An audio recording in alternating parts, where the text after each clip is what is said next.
পবিত্র কোরআনে উল্লেখিত এই পৃথিবীর প্রথম মহামানব আদি পিতা হযরত আদম নবীর পায়ের চিহ্ন পাওয়া গেল শ্রীলঙ্কার এক পাহাড়ে। শ্রীলঙ্কায় একটা পাহাড় আছে, ওই পাহাড়ের চূড়ায় সাইয়েদনা আদম আলাইহিস সালামের ফুটপ্রিন্ট আছে।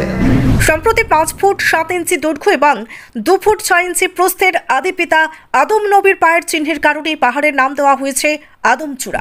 তবে এই পদচিহ্ন নিয়ে অনেক বিতর্ক রয়েছে। বৌদ্ধ ধর্মাবলম্বীরা বিশ্বাস করেন এই পদচিহ্নটি গৌতম বুদ্ধের, হিন্দুরা বিশ্বাস করেন এই পদচিহ্নটি শিবের এবং মুসলিম ও খ্রিস্টানরা বিশ্বাস করেন এটি পৃথিবীর প্রথম মানব আদম আলাইহিস ওয়াসাল্লামের।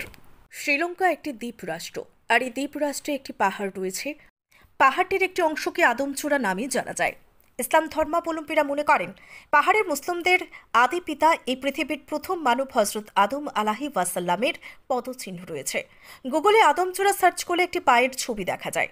ছবিটিতে দেখা অনুযায়ী পায়ের ছাপের দৈর্ঘ্য 5 ফুট 7 ইঞ্চি এবং প্রস্থ 2 ফুট 6 ইঞ্চি। ইসলাম ধর্মাবলম্বীদের মতে এটি আদম আলাইহিস ওয়াসাল্লামের পায়ের ছাপ। হযরত আদমের এই পদচিহ্ন দেখতে শ্রীলঙ্কার পাহাড়ে পর্যটকদের ভিড় জমে। পাহাড়টি হাজার হাজার বছর ধরে মানুষের কাছে রহস্যময়তার সাক্ষ্য বহন করে আসছে। অতি চমৎকার এই চূড়াটি বছরের পর বছর অবিকল রয়ে গেছে। ইসলাম ধর্ম অনুযায়ী আল্লাহ তাআলা হযরত আদম আলাইহিস ওয়াসাল্লামকে জান্নাত থেকে দুনিয়ায় পাঠানোর পর তিনি ফেরেশতাদের সাহায্যে বর্তমান শ্রীলঙ্কার সেরেন দ্বীপে অবস্থান করেন। এই দ্বীপটি বঙ্গোপসাগর এবং ভারত সাগরের মাঝামাঝি স্থানে অবস্থিত। দ্বীপটির পাহাড়ের ঠিক মাঝ বরাবর সবচেয়ে উঁচু স্থানটিতে অবস্থিত পৃথিবীর প্রথম মানব হযরত আদম আলাইহিস ওয়াসাল্লামের পদচিহ্ন। শ্রীলঙ্কার ভাষায় বলা হয় শ্রীপাদায়া, অর্থাৎ পবিত্র পদচিহ্ন। এই পাহাড়টি অবয়বের দিক থেকে অনেকটাই জাবালের নূরের মতো মনে হয়। পৃথিবী থেকে সম্পূর্ণ বিচ্ছিন্ন দ্বীপ এটি। বছরের 4 মাস বৃষ্টি আর মেঘে ভাসে দ্বীপটি। এই পদচিহ্নটি দেখতেই পর্যটকরা আসেন।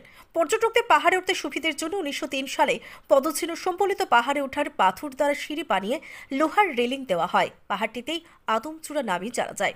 বৌদ্ধ ধর্ম মতে খ্রিস্টপূর্ব 300 অব্দে পায়ের ছাপটি আবিষ্কার হয়। আবিষ্কৃত হওয়ার পর পদচিহ্নের চারপাশ ঘেরাও করে রাখা হয়। এ চূড়ার উচ্চতা 7359 ফুট বা 2243 মিটার। চূড়াটির চারপাশে সবুজের বিপুল সমারোহ এবং ছোট নদী ও ঝর্ণা আশপাশে রয়েছে। অপরদিকে এই পদচিহ্ন নিয়ে ভিন্ন মতামতও রয়েছে। বৌদ্ধ ধর্মাবলম্বীরা বিশ্বাস করেন পদচিহ্নটি গৌতম বুদ্ধের বাম পায়ের। তিনি যখন বৌদ্ধদের দেবতা শিমানের আমন্ত্রণে শ্রীলঙ্কা সফরে আসেন তখন পায়ের চিহ্নটি রেখে যায়। বৌদ্ধ ধর্মের অনুসারীরাই এ চূড়ায় বেশি যাতায়াত করেন। সেই ধর্মের অনুসারীরা মনে করেন এ চূড়াটি তাদের অস্তিত্বের আদি প্রতীক। হিন্দুরা এই পায়ের চিহ্নকে তাদের দেবতা শিবের বলে বিশ্বাস করেন। রামায়ণ মতে রাবণ যখন শ্রীলঙ্কা শাসন করতেন পদচিহ্নটি তখনকার। মুসলমান এবং খ্রিস্টানদের বিশ্বাস পৃথিবীর প্রথম মানব জাতির আদি পিতা হযরত আদম নিষিদ্ধ ফল ভক্ষণের কারণে আল্লাহ কর্তৃক স্বর্গ থেকে বিতাড়িত হন এবং এখানে প্রথম পৃথিবীতে নামেন। মুসলমানদের মতে আদম 90 ফুট লম্বা ছিলেন। আদম পৃথিবীতে এসে চরম অনুতপ্ত হয়ে পড়েন এবং তার ভুলের জন্য আল্লাহর দরবারে ক্ষমা প্রার্থনা করতে থাকেন। তখন তিনি ভুলের প্রায়শ্চিত্ত স্বরূপ এক পায়ে 1000 বছর দাঁড়িয়ে থাকেন এবং কান্নাকাটি করতে থাকেন। ফলস্বরূপ এখানে পবিত্র পায়ের পদচিহ্নের দাগ পড়ে যায়। এই চূড়াটি বছরের পর বছর অবিকল রয়ে গেছে। এ কারণে চূড়াটি মানুষের কাছে পবিত্র বলে পরিচিত। এদিকে খবরটি প্রকাশ হওয়ার পর ফ্যাক্ট চেক রিপোর্টে উল্লেখ করা হয়েছে চেক ফ্যাক্ট পুরো ঘটনাটি তথ্য উপাত্তের মাধ্যমে বিশ্লেষণ করে দেখার চেষ্টা করেছে।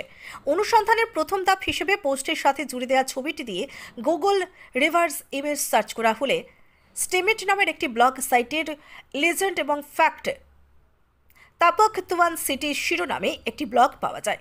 ব্লগটি মোট 3টি ভাগে দেখা যায়। দ্বিতীয় ভাগে ফুটপ্রিন্ট অফ তুয়ান তাপা শিরোনামের অংশে পায়ের ছাপের সাদৃশ্য জায়গাটির ছবি পাওয়া যায় এবং ছবিটি 28 ডিসেম্বর 2015 তারিখে তোলা বলে ধারণা করা হয়। তথ্যসূত্র ইন্টারনেট এবং গুগল উইকিপিডিয়া।